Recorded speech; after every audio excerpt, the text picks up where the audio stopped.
Yang terbaru dan terakhir yang saya dapatkan itu meninggal karena menghalangi Raja Salman dari upaya pembunuhan. Kenapa diberitakan seperti tadi? Untuk menutupi kebenaran hadis ini. Kalau Raja Salman adalah raja terakhir dari Raja Arab yang apabila meninggal akan ada 3 putra mahkota yang berselisih. Itu kata Rasulullah SAW. Yaktatilu salathatun inda kanzikum. Akan ada 3 orang laki-laki berperang di sekitar kanzun kalian, Ka'bah kalian. Artinya Ka'bah nanti akan berdarah-darah, Masjidil Haram akan berdarah-darah. Kulum ibnu khalifatin, 3-tiganya putra mahkota, anak raja. Sama la yasiru ila wahidin minhum, tapi tidak satu pun dari mereka yang berhasil menjadi raja. Kenapa? Karena yang jadi raja adalah Imam Mahdi. Imam Mahdi kata Rasulullah diutus di usia 40 tahun. Ada satu hadis yang mungkin Bapak Ibu pernah mendengar, mudah-mudahan mendengar. Bukan hadis ini kejadian nyata. Kejadian nyata dari Ustaz Zulkifli Muhammad Ali. Boleh saya perdengarkan? Ustaz Zulkifli Muhammad Ali, guru kita semua, semoga Allah menjaga beliau. Allahu yahfazuh. Beliau pernah menyampaikan kepada kita apa yang beliau alami. 2015 Ustaz Zulkifli Muhammad Ali menyampaikan kepada kita kalau beliau mendapatkan WA dari seseorang di Madinah. WA ini berisi pernyataan, Ustaz, saya Fulan bin Fulan, saya tinggal di Madinah sudah 20 tahun. Saya belajar ilmu hadis di Madinah. Kemudian saya berteman dengan seseorang yang ciri-cirinya persis seperti disebutkan Ustaz tentang Imam Mahdi. Baik ciri-ciri fisik ataupun ciri-ciri akhlaknya. Semuanya Ustaz ada pada orang ini.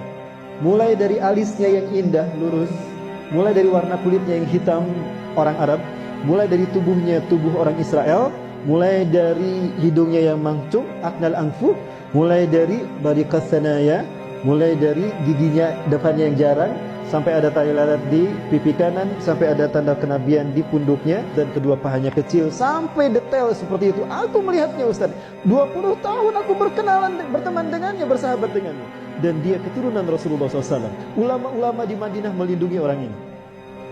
Dan ulama-ulama Madinah mengatakan pada beliau, Anda ini jangan-jangan Imam Mahdi. Kami ridho kalau Anda memimpin kami sebagai Imam Mahdi. Tapi beliau tawadu mengatakan, Ustaz, lastu mahdiyan ana ihda minal ansar.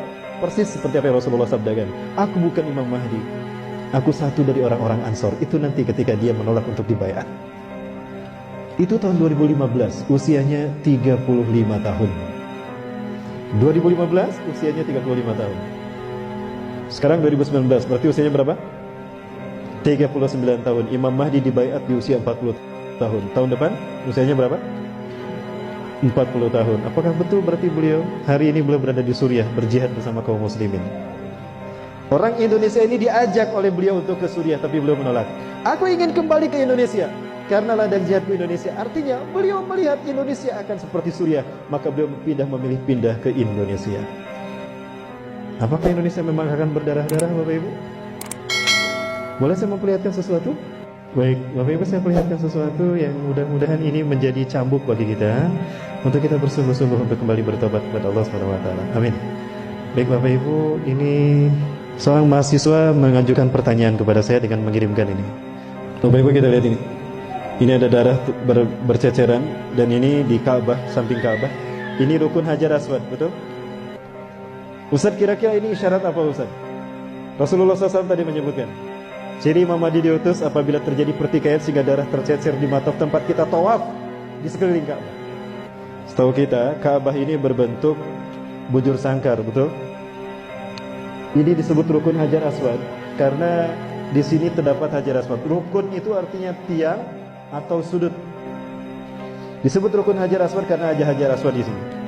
Ini disebut rukun Yamani.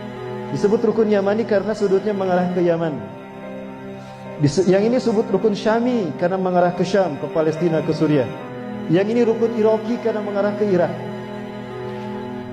Bapak Ibu, coba kita lihat negara-negara yang ditunjukkan oleh sudut ini. Yaman, Syam, Palestina, Suriah, dan Irak. Bagaimana kondisi negara mereka hari ini? Sudah berdarah-darah belum? Sudah berdarah-darah? Yakin? Sudah berdarah-darah? Sepakat? Kalau ini mengarah ke Yaman dan sudah berdarah-darah, Kalau ini mengarah ke Suriah dan sudah berdarah-darah. Kalau ini mengarah ke Irak dan sudah berdarah-darah. Lalu dukun Hajar Aswad yang ada darahnya tadi mengarah kemana? Mengarah kemana Bapak Ibu? Boleh kita lihat sama-sama ya? Ke Wamena? Kayaknya memang sudah berdarah-darah. Jadi kemana kan?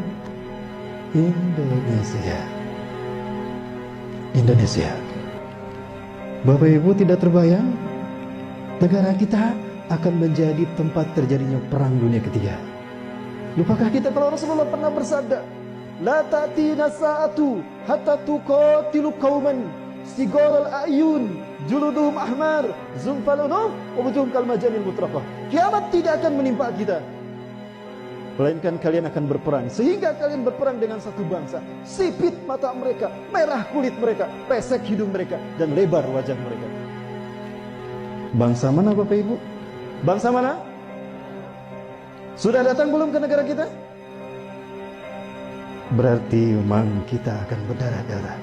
Rasulullah mengatakan tidak akan terjadi kiamat sehingga kalian berperang. Artinya memang kita harus berperang dengan mereka.